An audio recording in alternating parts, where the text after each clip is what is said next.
ছাত্রলীগের একটা জেলা পর্যায়ের কমিটিতে সভাপতি পদের জন্য নাকি ১ কোটি টাকা লেনদেন হয়েছে। রাশেক রহমান যেটা বলার চেষ্টা করছে যে এখন আওয়ামী লীগের যারা নেতৃত্ব দিচ্ছে বা নেতৃত্ব দেওয়ার জন্য যারা দৌড়াদৌড়ি করছে, জাস্ট লাইক এ রানিং, কার আগে পৌঁছানো যায়, লন্ডন থেকে কে আগে দিল্লিতে আসতে পারে, আমেরিকা থেকে কে আগে দিল্লিতে এসে দেখা করতে পারে, কে কলকাতার বৈঠকে অ্যাটেন্ড করতে পারে, এই লোকগুলো গাধা। দে আর জাস্ট ডানকি, অন্য ভাষায় বলি স্টুপিড, নুইসেন্স অ্যান্ড ননসেন্স, এগুলো এক। ফলে আওয়ামী লীগের যাদের একটু বোধ বুদ্ধি আছে তারা তো মেজাজ গরম, এই ছেলে বেয়াদব, সে আমাদেরকে কসমচ গাধা বলল।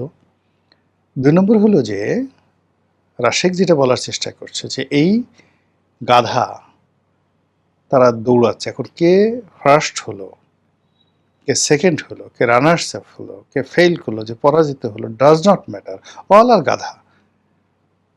যে দৌড়ে ফার্স্ট হলো, ফার্স্ট হয়ে সে নেতৃত্ব পেল, ও গাধা।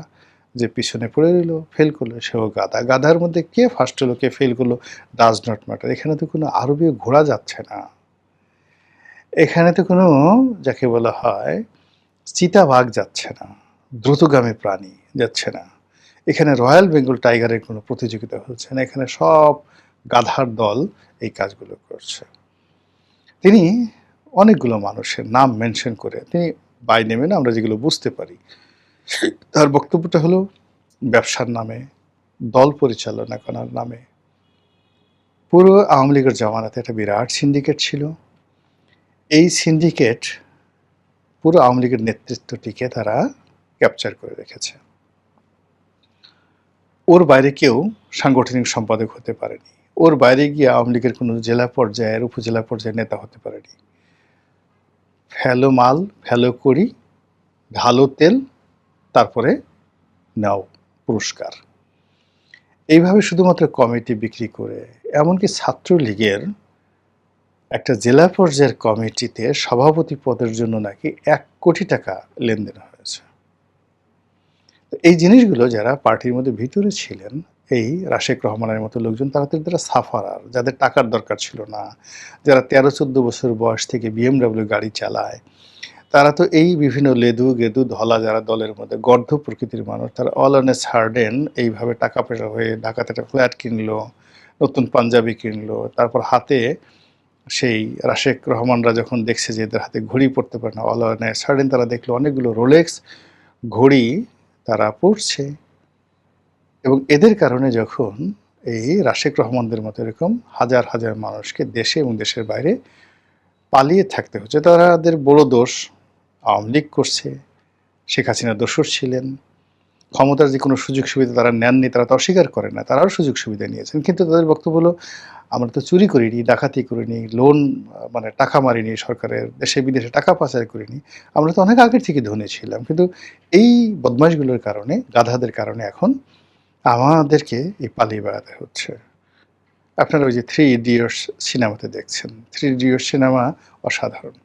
তো সেখানে কারিনা কাপুর নায়িকা, তো তিনি তার যে হবু বর অসাধারণভাবে তাকে মানে গালি দিয়েছিলেন, খুব রাগ হয়ে।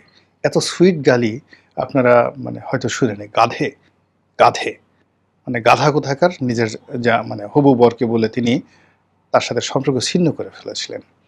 তো একইভাবে রাশেক রহমানরা চাচ্ছে যে ওই 3 ইডিয়টসের ক্যারিনা কাপুর যেভাবে তার হবু বরের যে গাধামি, ডানকিনেস যেটিকে বলা হয়, সেটা বুঝতে পেরেছিল এবং তার সঙ্গ ত্যাগ করেছিল। কিন্তু আওয়ামী লীগ এখনও পর্যন্ত তার যে গর্ধব, সেই গর্ধবের কবল থেকে রক্ষা পায়নি। এই গর্ধবরাই নেতৃত্বের জন্য দৌড়াচ্ছে।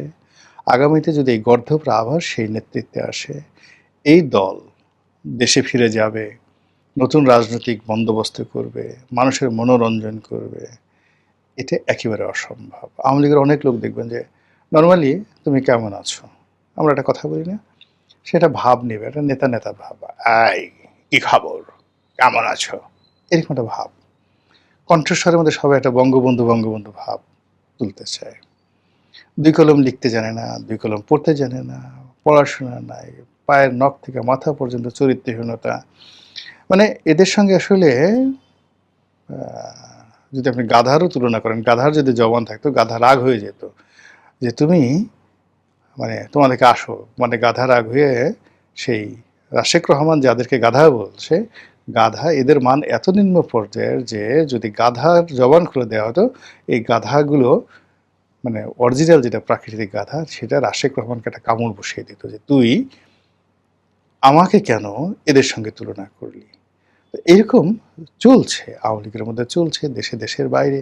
এর মধ্যে নেত্রী আসতে চাচ্ছে, নতুন নেতৃত্ব প্রতিষ্ঠা করতে চাচ্ছেন, সজীব ওয়াজেদ জয়, এখানে আবার নতুন করে রিঅর্গানাইজ করছেন সব কিছু।